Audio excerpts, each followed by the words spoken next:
Hello and welcome to Computer Tech and More. Today I'm going to talk a little bit about keyboards and keyboard styles. So the keyboard in front of me right here is the drop shift mechanical keyboard with Cherry MX Brown tactile switches. This keyboard is available with several other switch types, including clicky, which make a loud clicky sound as you type on it, and linear switches, which are smooth. The tactile switches have a little actuation point and aren't super loud, but they can be that quiet or like that. So for me, I really like this keyboard because of the size. That's largely what I chose, as opposed to just a keyboard that's the keys with the arrows, and they make keyboards that are smaller, and then full-size keyboards. I wanted the number pad in this, and it's a bit more compact, so it fits on my desk a little bit easier for playing games and whatnot. I appear to not be very picky when it comes to types of switches used. I've used the membrane style keyboards, as well as this is my first mechanical keyboard, and I have really no preference. I actually would like this better if the keystrokes weren't as long. So I actually would like it better if it was more like that rather than full. So we're not talking about a huge distance, but when you're typing, it does make a big difference, I guess. This keyboard, every key can be arranged to be a different color through Drop's software. And the colors are pretty good. They're pretty bright. I'm not completely happy with the hues of the purple, if I'm honest. The chassis is all aluminum, makes it very heavy and substantial. It features a USB pass-through, so this is what's connected to the computer, and it can be connected on either side. This is my controller.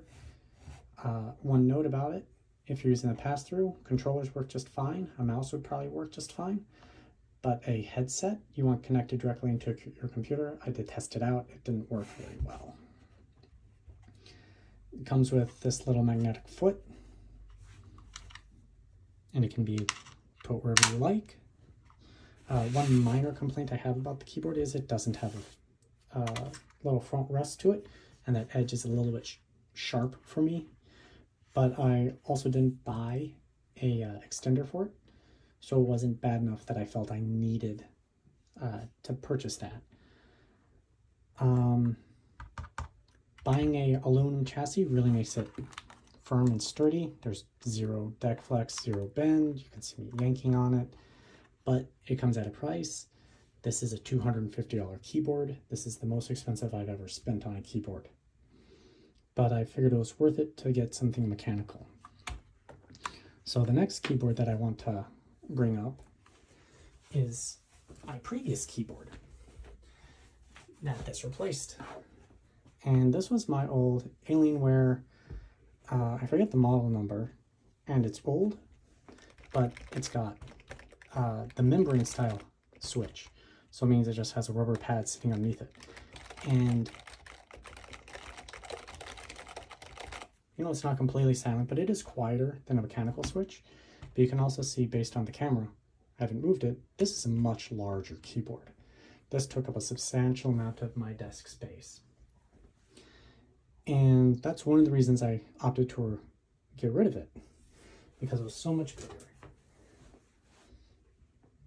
Just kind of perspective there.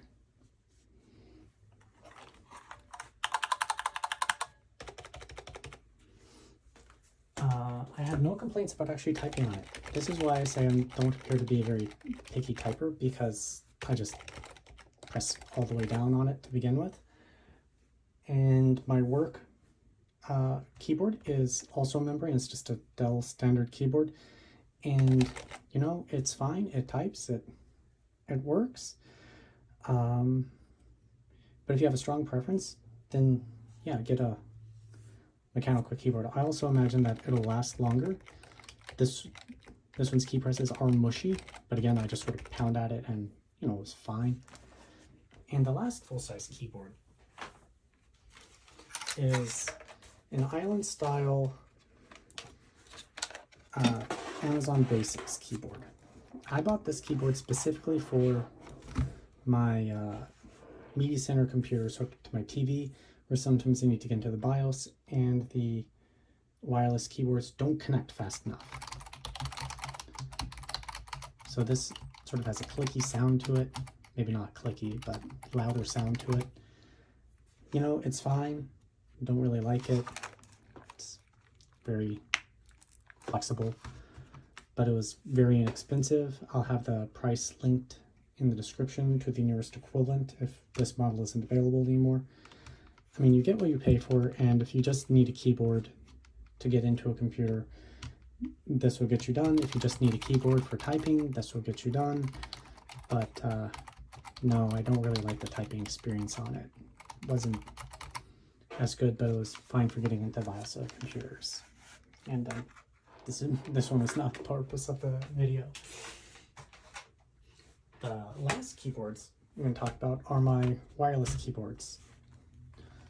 So at first, the first keyboard that I ever purchased for controlling my media center was this Logitech K400R. And, you know, it's fine. The trackpad is adequate. It's not the most responsive thing in the world, but, you know, it works. Clicks, the mouse are okay. Got a mouse control button. You can add hotkeys based on what you want. To access volume controls, push FN, and then you get the media controls at the top. Typing experience-wise, again, you know, it's adequate. It's sort of like a bad laptop keyboard, but you know, it works well enough for controlling your computer from the couch. But that leads into my problem with it. The wireless controller, the little dongle, I personally find that it doesn't work at a long enough range. It doesn't really reach the couch in my living room. I'd say about 10-12 feet. It would just drop out and would be very annoying. So I actually replaced this with the Microsoft version. And you can see they're about the same size. And the clicks are quieter. The keys are a little quieter. The actual depression typing experience on-wise is a bit better. Just feels a little bit higher quality. Volume control is up front right there, as well as a mute. The mouse control button, your headphone, home, you can set them up to whatever you want, open a folder. And it does have media controls, or extra controls layered. And overall, I just like this better. This has had no dropouts from my couch. Battery-wise, this uses two AAAs, same as the Logitech. And they last, both of them lasted about a year. I don't use the computer that often. Generally, you set it to the video you want to watch, and then you leave it alone. And, you know, it works. It lasts about a year on two AAA batteries. And if you're looking for a relatively compact, but sort of normalish typing experience-wise, I would definitely buy this. And size comparison to my newest keyboard, the Drop Shift, you know, it's about that size. One downside of the Microsoft one and the Logitech is it is not backlit, so you will need light in the living room unless if you're doing any typing. Otherwise, the mouse works just fine. You don't really need to see it to do any of that, or you need to be able to know your keyboard by feel. I believe there are models out there that do have backlit, but that'll drain your battery faster, so give or take. And that's really what I want to say about keyboards. I hope you enjoyed the video, and thank you for watching.